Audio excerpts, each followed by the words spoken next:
एक दफा का जिक्र है। एक खूबसूरत और पुरसुकून गांव था जिसका नाम गुलजारो था।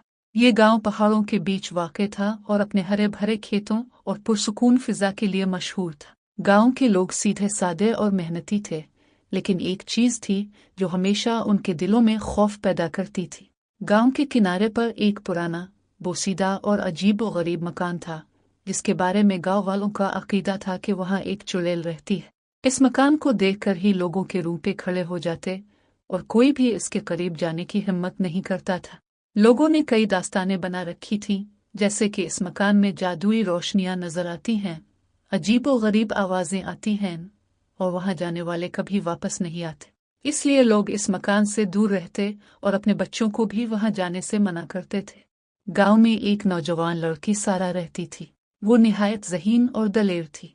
सारा को हमेशा से ही अजीबो गरीब कहानियों और अफसानों में दिलचस्पी थी। वो अक्सर अपनी दादी से पुरानी दास्तानें सुनती और सोचती कि क्या उनमें कुछ सच्चाई हो सकती है। सारा को मालूम था कि लोग अक्सर खौफ और अंदेशों की बना पर बातें बना लेते हैं। एक दिन गांव में एक अजीब वाकया पेश आया। एक बच्चा, अली, गांव से लापता हो गया। लोग बहुत परेशान हो गए और हर तरफ तलाश करने लगे, लेकिन बच्चे का कहीं पता नहीं चल रहा था। गांव के लोग फौरन चुड़ैल के मकान की तरफ इशारा करने लगे। यकीनन वो चुड़ैल ही बच्चे को ले गई होगी। लोगों ने शोर मचाना शुरू कर दिया। गांव के बूढ़े लोग कहने लगे कि ये वही चुड़ैल है जिसके बारे में उनके बड़ों ने उन्हें बताया था। लोगों ने इस ख्याल से और भी ज्यादा खौफ महसूस किया कि शायद बच्चा अब कभी वापस ना आए। सारा, जो हमेशा हकायक जानने की ख्वाहिशमंद थी, को ये बात कुछ अजीब लगी। इसे यकीन नहीं था कि चुड़ैल का वजूद वाकई हो सकता है। वो सोचने लगी कि शायद गांव वाले गलत फहमी का शिकार हैं। सारा ने फैसला किया कि वो खुद इस पुरस्कार मकान का राज जानने की कोशिश करेगी। रात को जब सब लोग सो रहे थे, सारा ने अपनी हिम्मत को इकट्ठा किया और चिराग लेकर चुड़ैल के मकान की तरफ रवाना हो गई। जैसे जैसे वो मकान के करीब पहुंचती गई, इसका दिल जोर जोर से धड़कने लगा, लेकिन इसने अपने खौफ पर काबू पाया और आगे बढ़ती रही। मकान के दरवाजे पर पहुंचकर उसने दस्तक दी। कुछ लम्हों के बाद दरवाजा चरचुराते हुए खुला और एक बूढ़ी औरत सामने आई। इसकी आंखों में मेहरबानियां और चेहरे पर एक दोस्ताना मुस्कुराहट थी, लेकिन इसके लिबास और बूढ़ी शक्ल को देखकर सारा को फौरन समझ आ गया कि यही वो चुड़ैल है जिसके बारे में गांव वाले बात करते हैं। बूढ़ी औरत ने नरमी से सारा को अंदर बुलाया। सारा ने हिचकिचाते हुए अंदर कदम रखा। मकान अंदर से वैसा नहीं था जैसा कि गांव वाले बयान करते थे। ये साफ और आरामदेह था।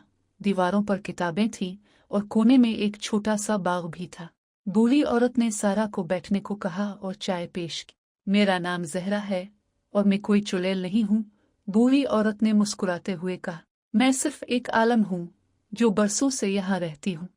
सारा ने हैरानी से पूछा, लेकिन गांव वाले तो कहते हैं कि अब जादूगरनी है और लोगों को नुकसान पहुंचाती है। जहरा ने एक लंबी सांस ली और कहा, यह सब सिर्फ गलत फहमियां हैं। जब मैं यहाँ आई थी तो मैंने गांव के लोगों की मदद करने की कोशिश की, लेकिन मेरे इल्म और हिकमत को वो लोग समझ नहीं पाए। उन्होंने मेरे इल्म को जादू समझ लिया और मुझे चुड़ैल कहना शुरू कर दिया। फिर जहरा ने सारा को एक राज बताया। वो बच्चा, अली, जो गुम हो गया है, दरअसल यहाँ मेरे पास महफूज है। वो जंगल में भटक गया था और मैंने इसे यहाँ पनाह दी है। सारा ने ये सुनकर खुशी महसूस की कि बच्चा महफूज है।